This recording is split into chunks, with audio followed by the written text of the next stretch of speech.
UFC 312 just ended, and yes, Dricus Duplessis absolutely dominated Strickland in a 50-45 decision, breaking his nose, leaving no dispute to who the real middleweight king is. And in my opinion, Dricus is not far away from being the GOAT of the middleweight division. If he beats Hamzat and maybe Imavov, he could be the greatest middleweight we've ever seen. Obviously, Adesanya is currently the middleweight GOAT, but he already beat him, beat Whitaker, beat Strickland twice, who beat Adesanya. If he beats Hamzat, there's a good case to make that he is the middleweight GOAT. Careful that he doesn't punch himself out.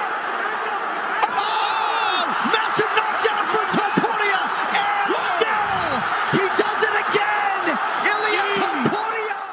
UFC 312 was very entertaining. It was actually a great card, unlike what we would have thought. As we saw the card, it was actually great. Great knockouts, great fights. Zhang Wei Li is nasty, man.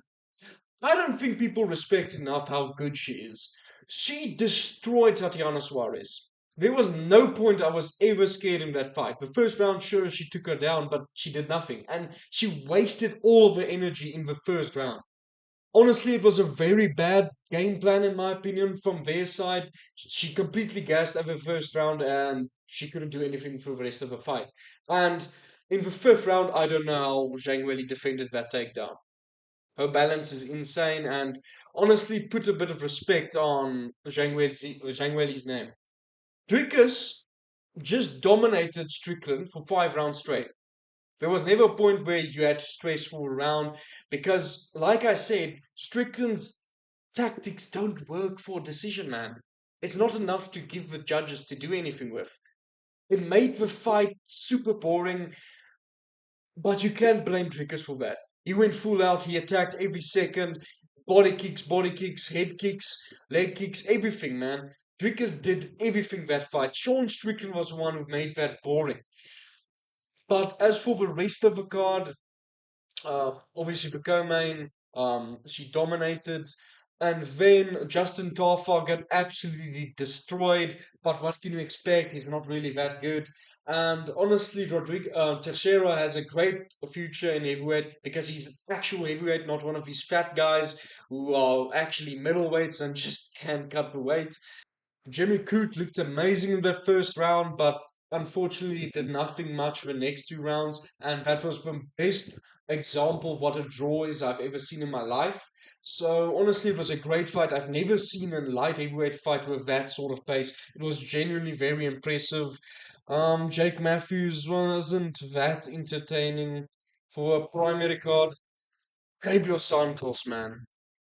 Gabriel Santos is insane. I can see a very good run, honestly, because in featherweight, he's literally a Charles Oliveira. He almost knocked him out in the second round with a nasty upkick and then submitted him in the third round with a rear naked choke. It was insane. It was brutal, man. Especially against someone like Jack Jenkins, man. He's really good. And he almost got him in the first round, but Santos prevailed, man. Tom Nolan won. Not that interesting fight. It was clear decision, nice underdog win. Wang Kong is really good, just really good striking, and she completely dismantled Brazil. And the other one, Alexandre Alexandre Topuria is great, man. Now a lot of people will be disappointed, obviously because it's his brother and he didn't get the finish. But what he did in those 3 rounds were amazing, especially against someone as good as Cody Adam, especially against someone like Colby. Colby is great, man, and that was a good fight. That suplex he hit him with in the first round, it was nasty. His boxing is really good. He doesn't have the power that Topuria has, but honestly, man, he's really good. I can really see him going far in the division.